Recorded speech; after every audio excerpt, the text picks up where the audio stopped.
بہت بلندی والا اور حکمتوں سے پر کتاب ہے۔ اور پھر اللہ تبارک و تعالیٰ نے فرمایا کہ تمہاری قباحتوں اور مخالفت کی وجہ سے قرآن جو ایک نصیحت ہے اس کا نزول ہم بند نہیں کریں گے، کیونکہ بہت سارے ایسے اللہ کے بندے ہیں جو منصف مزاج ہیں اور حق کے متلاشی ہیں، تو ہم ان کو ایسی بہترین نصیحت سے کیوں محروم کریں؟ لہذا جتنی بھی مخالفت کرو قرآن کا نزول بند نہیں ہوگا۔ پھر اللہ کی رحمیت کریمیت کا بھی یہ تقاضا ہے کہ اس کا نزول بند نہ ہو۔ پھر رسول اللہ صلی اللہ علیہ وسلم کو اور آپ کے پیروکاروں کو تسلی دی کہ ہم نے یہ جو تمہارے ساتھ جو کچھ ہو رہا ہے صرف تمہارے ساتھ نہیں ہو رہا، آپ سے پہلے کتنے رسول آئے ہیں، کتنے رسول آئے، لیکن ان کے ساتھ ان کی قوم نے مذاق ہی کیا، بات مانی نہیں، مذاق کیا۔ پھر ہم نے ان میں سے جو صحیح زور والے تھے ان کو ہم نے ہلاک کیا۔ مکہ والے تو ان کے 10ویں سے کو بھی نہیں پہنچے، طاقت میں، جتنے میں، مالداری میں۔ اس قدر طاقت رکھنے والے لوگوں کو ہم نے پکڑا، تو یہ اگر ان کی روش پہ چلیں گے ان کا عشر بھی ان سے مختلف نہیں ہوگا۔ فرمایا یہ اللہ تبارک و تعالیٰ کی سنت سے چلی آ رہی ہے پہلے لوگوں میں۔ آج کی آیات میں اللہ تبارک و تعالیٰ نے اپنی کامل قدرت اور وحدانیت کے کچھ دلائل دیے ہیں کہ ان میں اگر غور فکر کریں تو انسان میری قدرت کو اور میری وحدانیت کو پہچان سکتا ہے۔ چنانچہ اللہ تبارک و تعالیٰ نے فرمایا کہ ان سے اگر پوچھیں کہ آسمان اور زمین کو کس نے پیدا کیا، تو ان میں سے ایک ادنا عقل رکھنے والا بھی یہی کہے گا کہ اس ذات نے جو عزیز ہے اور علیم ہے، اس علیم اور عزیز ذات نے، سب کچھ جاننے والا اور سب پہ غالب ذات ہے۔ شاہ ولی اللہ محمد الدین رحمہ اللہ فرماتے ہیں کہ توحید کے 4 درجے، پہلے 2 درجوں میں کسی کا اختلاف نہیں۔ ایک درجہ اللہ تبارک و تعالیٰ کا وجود ذاتی ہے، کسی کا عطا کردہ نہیں، اس میں بھی سارے انسان متفق ہیں، سوائے دہریوں کے کچھ تھوڑے بہت نہ ہونے کے برابر دہری کہ وہ اللہ کے وجود کا انکار کرتے ہیں، باقی اللہ کے وجود کا کوئی انکار ہی نہیں ہے، اور یہ کہ اللہ کا وجود ذاتی ہے۔ اس میں عیسائی ہوں، یہودی ہوں، بدھ بت والے ہوں، چائنا کے، جاپان کے جتنے بھی لوگ ہیں، ہندو ہوں، تو یہی کہ اللہ کا ذات، اللہ کا وجود ذاتی ہے، کسی کا عطا کر رہا ہے۔ دوسرا درجہ تخلیق، پیدا کرنا۔ اللہ تبارک و تعالیٰ کی جو یہ صفت ہے کہ وہ خالق ہے، اس کے سوا کوئی خالق نہیں، اس صفت تخلیق میں بھی سارے کے سارے انسان اور سارے مذاہب والے متحد ہیں کہ اللہ ہی خالق ہے، اس کے سوا کوئی خالق نہیں۔ یہاں تک کہ سکھوں کو دیکھ لیں، ہندوؤں کو دیکھ لیں، وہ بھی کہتے ہیں کہ خالق اللہ ہے۔ تو 2 درجے متفق علیہ ہیں، ساری انسانیت کا اس پہ اتفاق ہے کہ اللہ کا وجود ذاتی ہے، کسی کا عطا کردہ نہیں، جس کو واجب الوجود کہا جاتا ہے، اور دوسرا کہ وہ خالق وہی ہے، اس کے سوا کوئی خالق نہیں۔ باقی جو 2 درجے ہیں، ایک صفت تدبیر، انتظام کرنا، ضروریات کا، حاجات کا کام بنانا، تو یہ جو صفت تدبیر ہے اس میں پھر لوگ اختلاف کر دیتے ہیں. بعض مخلوق کو بھی مدبر مان لیتے ہیں مخلوق کو، کہ جیسے اللہ کام بناتا ہے اس طرح غیر بھی بہت ساری چیزوں کا نام بھی وہی کام بناتا ہے. کوئی انسانوں کو، کوئی فرشتوں کو، تو وہ بھی بگڑی بناتے ہیں، ضروریات پوری کرتے ہیں، حاجات پوری کرتے ہیں. یہی وجہ ہے کہ آج بھی بہت سارے مسلمانوں میں سے لوگ ہیں، پہلے تو مشرکوں کافروں میں سے ہوتے تھے، کہ اگر کسی کی اولاد نہیں ہو رہی تو وہ پھر کیا کرتے ہیں، مزاروں کا چکر لگانا شروع کر دیتے. فلانے مزار پہ جاؤ ادھر بیٹا مل جاتا ہے، ادھر جاؤ ادھر بیٹی مل جاتی ہے، یا فلانی جگہ ایک بابا ہے وہاں جاؤ. کیا ہے؟ بابا ہے وہاں جاؤ. یہ چند سال پہلے کی بات ہے، ہمارے اس محلے سے بعض لوگ ایسے جاتے تھے، مجھے لوگوں نے بتایا تھا کہ صدر میں کوئی ایسا مجنون ٹاپ آدمی تھا، اس کے پاس جاتے اور عورتیں بھی لے جاتے تھے خیر و برکت کے لیے اور قرضوں کی ادائیگی کے لیے، مصیبتوں کو دور کرنے کے لیے. وہ مجذوب آدمی جہاں مردوں پہ ہاتھ پھیرتا تھا وہاں عورتوں پہ بھی ہاتھ پھیرتا تھا اور اس کو باعث برکت سمجھتے تھے. تو بہرحال حاجات ضروریات پوری کرنے والا اللہ ہے، اس کے سوا کوئی نہیں. مدبر اس کو کہا جاتا ہے. تدبیر کا معنی انتظام کرنے والا، تو انتظام کرنا، مدبر انتظام کرنے والا. یدبر الامر من السماء الى الارض، قرآن کا اعلان ہے. آسمان سے لے کے زمین تک سارے کے سارے کاموں کا انتظام وہی کرتا. سارے کاموں کا انتظام، جتنے بھی کام ہیں. کسی کو بیٹا دینا یہ بھی کام ہے، کسی کو بیٹی دینا یہ بھی کام ہے، کسی کو رزق دینا یہ بھی کام ہے، بیماری بھیجنی ہو یہ بھی کام ہے، بیماری دور کرنی ہو یہ بھی، مصیبت بھیجنی ہو یہ بھی کام ہے، مصیبت ہٹانی ہو یہ بھی کام ہے، نوکری دینی ہو، نوکری لینی ہو، شادی کسی کی کرنی ہو یا جدائی، جتنے بھی کام ہے یہ اللہ تبارک و تعالیٰ کی طرف سے ہوتے ہیں.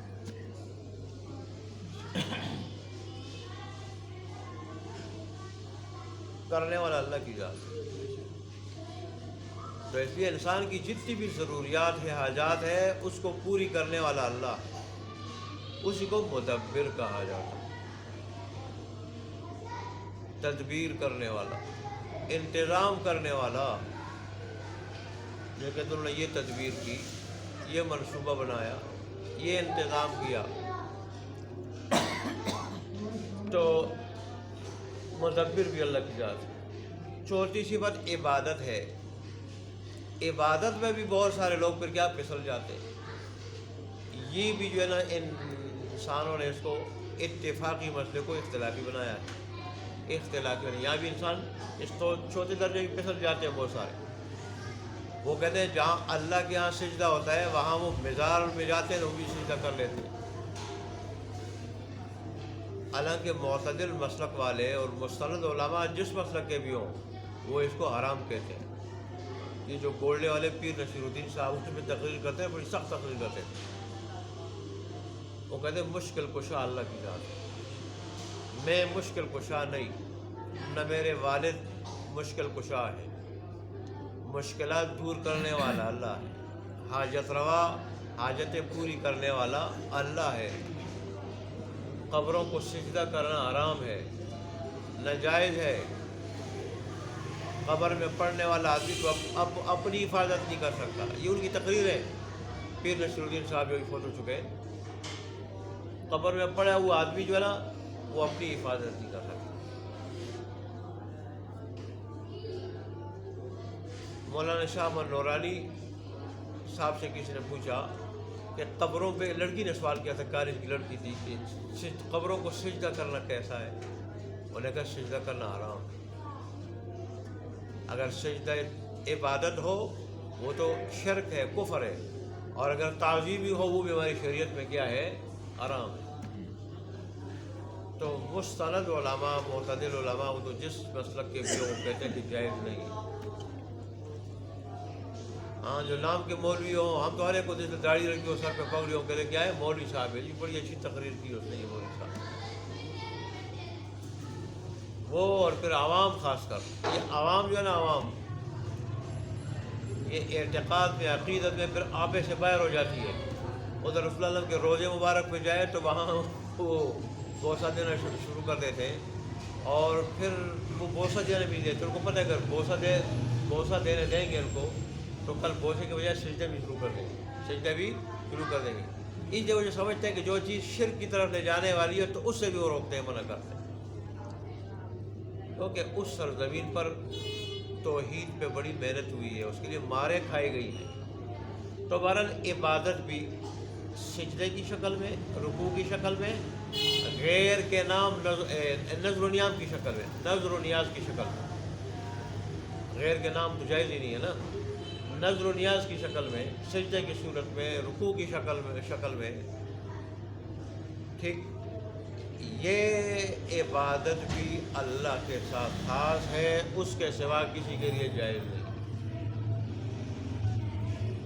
اور جو عبادت کا سجدہ کسی کے سامنے کرتا ہے وہ مشرک ہو جاتا ہے، دار اسلام سے خارج ہو جاتا ہے۔ پہلی شریعتوں میں تعظیمی سجدہ جائز تھا، تعظیم کسی کے احترام کے لیے، جیسے فرشتوں نے آدم علیہ السلام کے سامنے کیا تھا، ان کی تعظیم کے اظہار کے لیے، احتراماً یوسف علیہ السلام کے بھائیوں نے اور والدین نے یوسف علیہ السلام کے سامنے کیا تھا، ان کی تعظیم کے اظہار کے لیے، ان کے احترام کے لیے، ٹھیک۔ تو وہ تعظیمی سجدہ جائز تھا، لیکن ہماری شریعت میں نہ عبادت والا سجدہ جائز ہے اور نہ تعظیمی سجدہ جائز ہے۔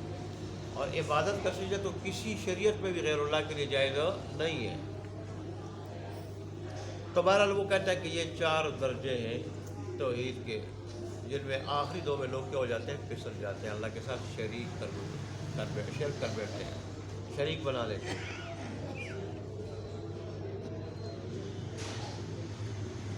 آگے اللہ تبارک و تعالیٰ نے اپنے کچھ انعامات کا ذکر کیا کہ دیکھو میری ذات وہ ہے جس نے تمہارے لیے زمین کو قرار گاہ، آرام گاہ بنا دیا۔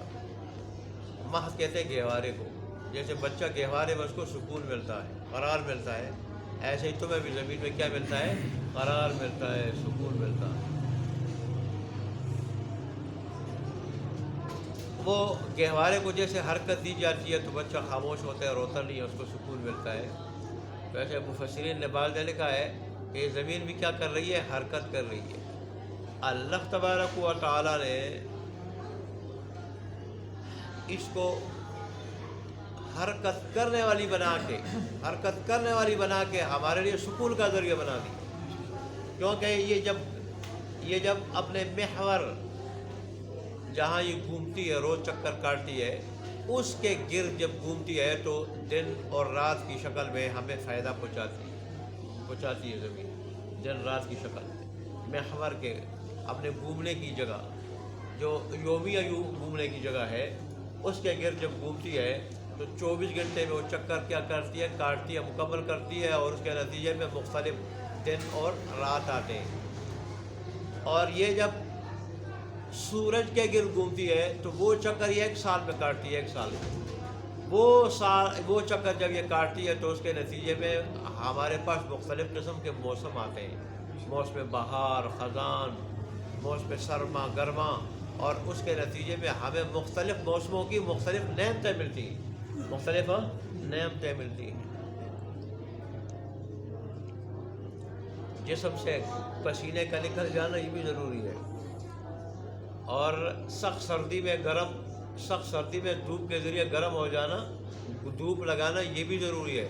بعض گورے جہاں دھوپ لگتی نہیں ہے وہ ویزے لگواتے ہیں، ایسے ممالک کی ویزے لگوا کے وہاں جاتے، پیسے خرچ کرتے ہیں۔ ویزے پہ کتنا خرچہ آتا ہے، صرف دھوپ لگانے کے لیے، پیسوں والے گورے دھوپ لگانے کے لیے۔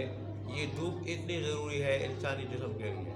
اللہ نے پاکستان کو یہ 4 موسم دیے ہیں، 4، سرد بھی، گرم بھی، خزاں بھی، بہار بھی، لیکن چوپڑاسی سے لے کے چوکیدار سے لے کے وہ صدر تک سارے اس ملک کو کھا رہے ہیں، اس کو دو پہ لگا رہے ہیں۔ یہ تو اللہ ہے، اس نے اس کو کیا کیا ہے، بچایا ہے، کوئی بھی اس ملک کا سوچتا نہیں۔ دیکھیں ابھی میں نے سنا ہے کہ 25% ملازمین کی تنخواہ جو ہے نا کیا کریں گے، کاٹیں گے 25%۔ کیوں؟ یہ محکمہ شعبہ دیوالیہ ہو چکا ہے۔ بھائی کیوں دیوالیہ ہو چکا ہے؟ قرض تم لیتے ہو اور آپس میں تقسیم کر دیتے ہو اور پھر آدھا عوام کرتی ہے۔ یہی تو وجہ ہے اس کی، اور کیا وجہ ہو سکتی ہے؟ حالانکہ اول صرف ٹیکس کتنا لے رہے ہیں، کتنا ٹیکس لے رہے ہیں، پھر بہت سارے محکمے، ریلوے کا محکمہ اور بہت سارے محکمے، وہ بہت سارے پیسے کما رہے ہیں، بہت سارے. اگر تھوڑے عرصے کے لیے امانت و دیانت والا وزیر آ جائے، پتہ چل جاتا ہے کہ کتنی بچت ہوتی ہے، اربوں بچت ہوتی ہے صرف ریلوے سے. لیکن 2 نمبر آ جائے تو بھی خسارہ ہی ہے، خسارہ ہی ہے، خسارہ ہی ہے. حالانکہ وہ ریلوے کے پیسے وہاں سے کما کے اپنے لیے پرائیویٹ کمپنیاں بسوں کی اور بڑی بڑی گاڑیوں کی وہ کھولتے ہیں. ایسے سابقہ دور میں ہوا ہے. پھر جب دوسرے وزیر آئے انہوں نے کہا کہ وہ تو انہوں نے اپنے بسوں کے اڈے فلانی جگہ میں کھولنے کا ارادہ کیا تھا، اس لیے وہ کہتے ہیں خسارہ ہے، ریلوے کو ختم کرنا چاہیے، کوئی ضرورت نہیں ہے، اس کی ہی ضرورت نہیں ہے. ایسے چور ہمیں ملے ہوئے ہیں. یہ تو دیکھیں اسلام کے نام پہ بنا ہے اور اس کی اتنی برکتیں اللہ نے بچایا ہوا ہے، ورنہ کب کا دیوالی ہو چکا ہوتا ہے. اب 2010 کے بعد جو بھرتی ہوئے ان کی پینشن ختم ہے، ان کی پینشن ختم ہے. سرکاری ملازم جس چیز کو خوش ہوتا ہے سب سے زیادہ، فنڈ سے بھی زیادہ، وہ اس کی پینشن ہے.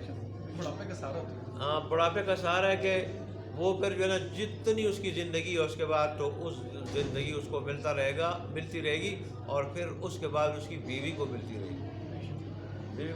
گی. تو اس سارے اب اس کو بھی ختم کر رہے ہیں. میرے کسی کو ہڑتال کیوں نہیں کرتے؟ کہتے ہیں ہڑتالیں تو 10 دن یا 2 ہفتے، کتنی ہڑتالیں کی ہیں، بہت ساروں کو جیلوں میں ڈالا لیکن ٹف سے بس نہیں ہوئی. اللہ ہمارے حال پہ رحم فرمائے. پھر اللہ کے سامنے شکوہ کر سکتے ہیں، اور کیا کر سکتے ہیں؟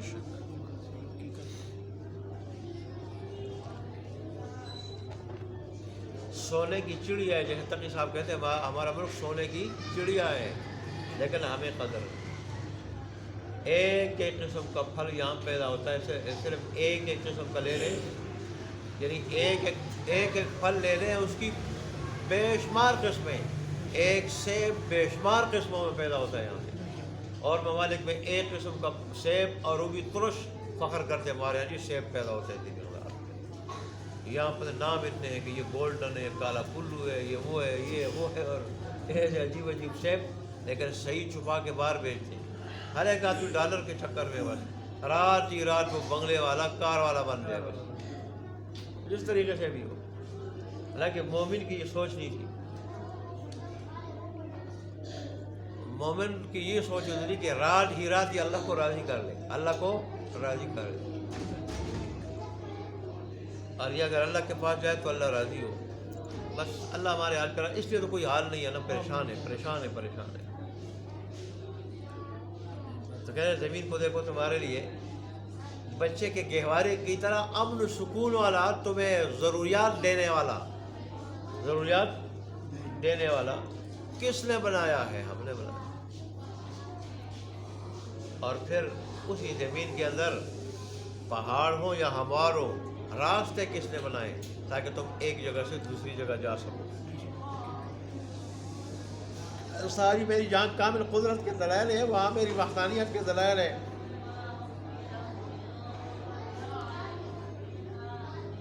اللہ کی ذات اگر غور فکر کرو، میری کامل قدرت کے دلائل وہی میری وحدانیت کے دلائل ہے کہ ایسا کوئی اور نہیں کر سکتا، ایسا کوئی اور وحدانیت کا مطلب یہی ہے کہ جو صفات میری اور کسی اور کی نہیں ہے.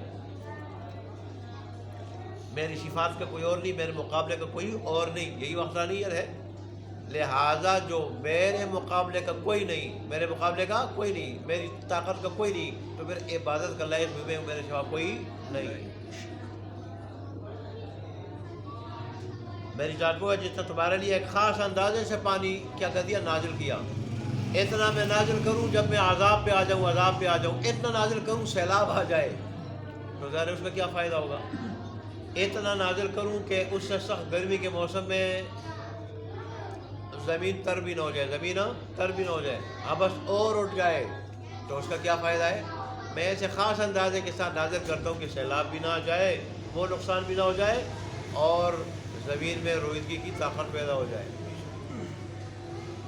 ایسا اندازہ میں ہی مقرر کر سکتا ہوں، میں ہی لگا سکتا ہوں، کوئی اور نہیں. اور پھر اس کے ذریعے ہم بنجر زمین کو زندہ کر دیتے ہیں. مردہ زمین کو زندہ کر دیتے ہیں، جو خشک ہو چکی ہوتی ہے، بنجر ہوتی ہے، خشک ہوتی ہے، وہاں کوئی چیز پیدا نہیں ہوتی، اس پر سبز و شاداب ہو جاتی ہے۔ کہتے ہیں کہ کذالک تخرجون، اسی طرح تم بھی زمین سے نکالے جاؤ گے، تمہارا نکالنا بھی کوئی مشکل نہیں ہے۔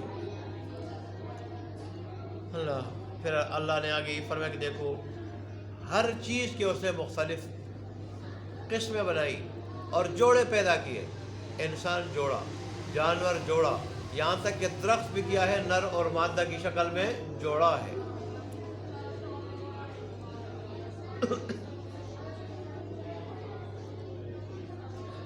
اور اس نے تمہارے واسطے دیکھو کشتیاں بنائی سواری کے لیے، جب سمندر میں دریاؤں کی کبھی ضرورت پڑتی ہے نا سفر کی، وہ اللہ نے جو عقل اللہ نے دی، لکڑی اللہ نے دی، اس کے لیے لوہا اللہ نے دیا، اور اس کا طریقہ بھی بنانے کا چلانے کا اللہ نے ذہن میں بٹھایا۔ اور پھر دوسری بات یہ ہے کہ سمندر میں اور دریا میں چلانے والا بھی وہی ہے۔ جب وہ ڈبونے پہ آ جائے تو جیسے پہلے وہ بادبانی کشتیاں ڈوب جاتی تھی، آج کل بڑے بڑے سٹیمر اور جہاز بھی کیا ہو جاتے ہیں، ڈوب جاتے ہیں۔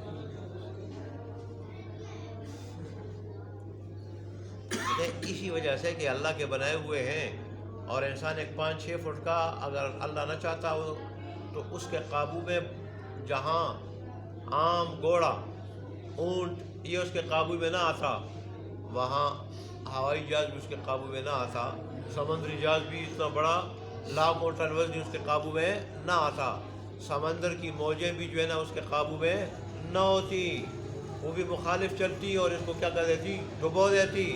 یہ اللہ ہے کہ اس نے سب کو اس کے لیے تابع بنا دیا۔ تو جب یہ ساری چیزیں اللہ کی طرف سے ہیں تو اس لیے اللہ نے حکم دیا ہے کہ جب تم ان چیزوں کے اوپر بیٹھ جاؤ، بالکل سیدھے بیٹھ جاؤ، تو وہاں پھر اللہ تبارک و تعالیٰ کا شکر ادا کرنے کے لیے دعا بھی پڑھو کہ سبحان الذی سخر لنا ھذا وما كنا له مقرنین، کہ پاک ہے وہ ذات جس نے اس کو ہمارے قابو میں کر دیا، ہمارے قابو میں کر دیا، ورنہ ہم اس کو قابو میں نہیں لا سکتے تھے، قابو نہیں لا سکتے تھے، اس نے ہمارے قابو میں دے دیا۔ اچھا، 100 اونٹوں کی ایک قطار، 10 سال کا بچہ رسی اور لکیر پکڑ کے جو ہے نا وہ آگے چلتا ہے تو پیچھے وہ 100 اونٹ کی قطار چل پڑتی ہے۔ تو یہ اللہ ہی قابو میں رکھنے والا ہے، ورنہ کبھی کبھار جب ایک جانور بگڑ جائے تو پھر اس کے آگے کون آ سکتا ہے؟ ایک اونٹ بگڑ جائے تو پھر جو ہے نا بے شمار انسان کھڑے ہوں، سارے بھاگتے ہیں، اور وہ جب پکڑتا ہے تو کوپڑی سے پکڑ کے منہ پھینک دیتا ہے، کوپڑی منہ میں رہ جاتی ہے، باقی دانوں لگ جاتا ہے۔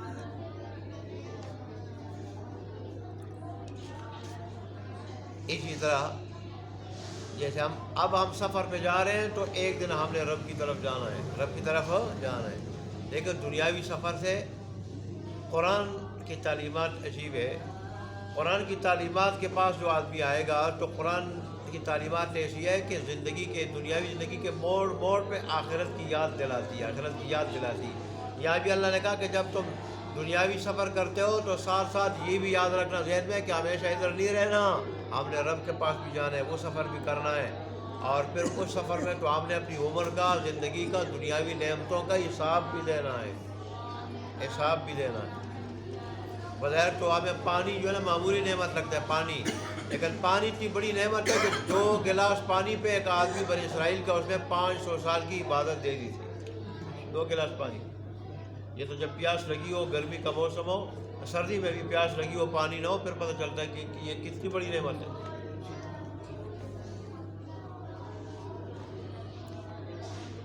دیکھیں جی اب ترجمہ،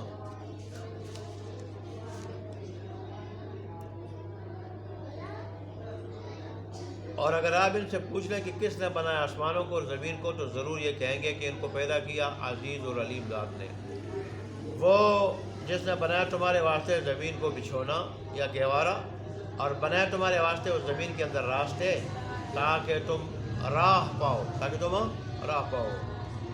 وہ وہی ذات ہے جس نے آسمان سے پانی ایک خاص اندازے سے اتارا، اور اس کے ساتھ اس نے مردہ زمین کو زندہ کیا، اور اسی طرح تمہیں بھی نکالا جائے گا۔ اور وہ وہی ذات ہے جس نے جوڑے پیدا کیے سارے کے سارے، مختلف قسم کے جوڑے پیدا کیے سارے کے سارے، اور بنائی اس نے تمہارے واسطے کشتیاں اور چوپائے جن پہ تم سوار ہوتے ہو، تاکہ تم جب برابر ہو جاؤ ان کی پشتوں پہ، پھر یاد کرو اپنے رب کی نعمت کو جب تم اس پر بالکل برابر بیٹھ جاؤ، اور کہو تم کہ پاک ہے وہ ذات جس نے مسخر کیا ہمارے واسطے یہ، ورنہ نہیں تھے ہم اس کو قابو میں رکھنے والے، قابو کرنے والے، اور بے شک ہم اپنے رب کی طرف البتہ لوٹنے والے تھے۔ آخر اللہ